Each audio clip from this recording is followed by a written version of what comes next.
Time machine. چور ایک بنگلے کی دیوار کود کر اندر آیا تھا۔ ذرا سی کوشش کے بعد وہ ایک کھڑکی کھولنے میں کامیاب ہو گیا اور کھڑکی سے کمرے میں داخل ہو گیا۔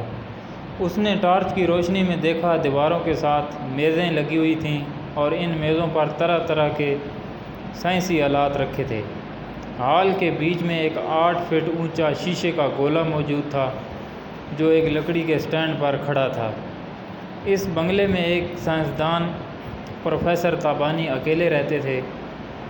چور نے ایک الماری کا پٹ کھولا تو اسے کہیں گھنٹی بجنے کی سی آواز سنائی دی۔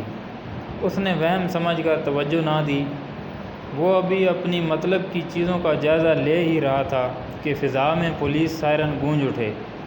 دوسرے ہی لمحے اس نے بھاگنے کا ارادہ کیا، مگر اسی دوران باہر سے آواز آئی، ہم نے بنگلے کو چاروں طرف سے گھیر لیا ہے، پولیس تمہیں 1 منٹ کی مہلت دیتی ہے، بغیر کوئی چالاکی دکھائے باہر آ جاؤ ورنہ ہم اندر آ جائیں گے۔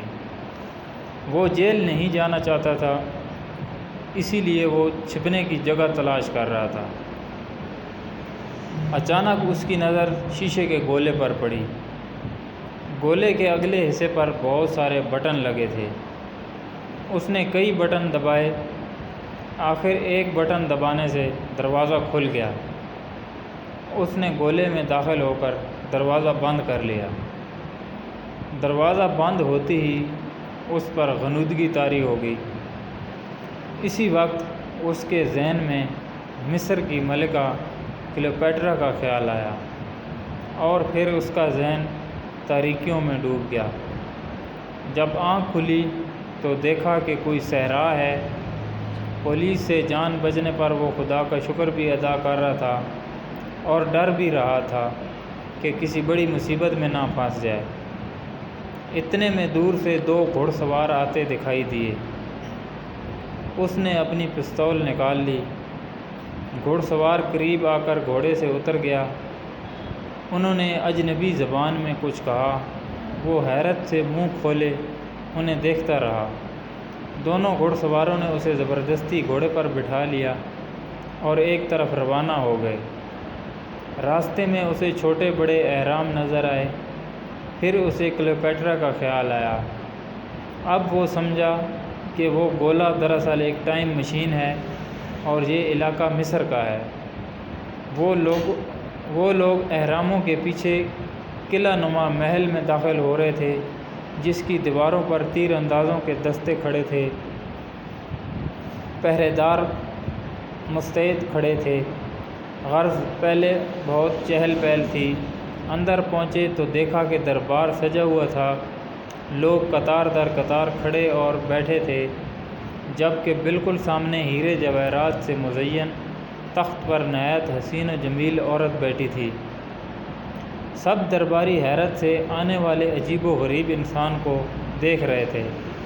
اس عورت نے اپنی زبان میں چلا کر ان دونوں سے پوچھا۔ سب لوگ اب غصے سے مستقبل سے آنے والے کو دیکھنے لگے۔ تخت پر بیٹھی آواز نے زوردار آواز سے کسی کو طلب کیا۔ ایک انتہائی بوڑھا آدمی آیا اور ادب سے سر جھکا کر کھڑا ہو گیا۔ عورت نے بوڑھے کو کوئی حکم دیا۔ بوڑھا اس کے قریب آیا اور ایک انگوٹھی پہنائی۔ انگوٹھی پہنتے ہی اس کا سر ہلکا سا سن ہو گیا، لیکن اب وہ ان کی بات سمجھ سکتا تھا۔ عورت نے پوچھا، تم کون ہو اور کہاں سے آئے ہو؟ میں مسلمان ہوں اور ملک پاکستان سے آیا ہوں۔ یہ پاکستان کون سی جگہ ہے؟ عورت نخوت سے بولی، ہم نے تو ایسا نام کبھی نہیں سنا۔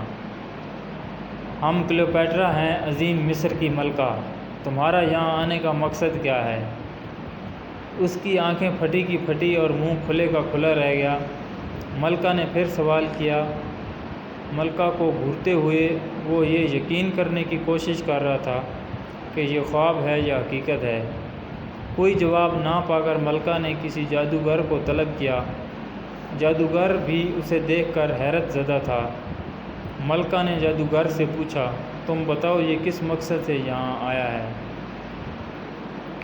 ملکہ عالیہ، میں بہت حیرت زدہ ہوں کیونکہ جو میں دیکھ رہا ہوں وہ آپ لوگ نہیں دیکھ رہے۔ یہ آدمی وقت کو شکست دے کر ہمارے زمانے میں آ گیا ہے۔ جادوگر زرامون نے جواب دیا، میں اسے ختم کرنے کا حکم دیتی ہوں۔ جلاد اس کی طرف تلوار لے کر لپکا۔ اس نے بھی اپنی پستول سے گولی چلا دی۔ دیکھتے ہی دیکھتے لمبا چوڑا جلاد زمین پر گر کر بے حس و حرکت ہو گیا۔ دھماکے کی آواز سے سب درباری خوف زدہ ہو کر ادھر ادھر بھاگنے لگے۔ جب سب درباری پیچھے ہٹ گئے تو وہ داخلی دروازے تک آیا اور ایک گھوڑے پر بیٹھ کر اسے سر پٹ دوڑا دیا۔ صحرا پہنچ کر اس نے مڑ کر دیکھا، ایک سوار اس کے پیچھے آ رہا تھا۔ وہ گھوڑے سمیت ایک غار میں داخل ہوا، لیکن گھوڑے سے اترتے ہوئے گرا اور اس کی آنکھوں کے سامنے اندھیرا چھا گیا۔ آنکھ کھلی تو دیکھا وہ اسی گولے میں موجود ہے جس میں داخل ہو کر وہ چھپا تھا۔